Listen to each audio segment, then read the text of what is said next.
How to link Instagram to Facebook. Hey guys, let's get started. So first, go ahead and open up your Instagram application and log into your account. Once you're logged in, tap on your profile at the bottom right corner. And now from here, select three dots at the upper right corner and click on Settings and Privacy. Once you land on the settings page, click on Account Center. And from here, tap on Connected Experience.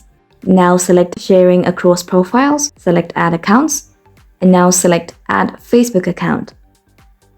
Now if you already have a Facebook account and if you want to connect that exact Facebook account, then you can select that one. If not, select the Not You option just under Continue button and select the account that you want to link. And once you're done, tap on the Continue button, read the provided information and click on Finish Adding. Now with this, your Instagram will be linked to your Facebook.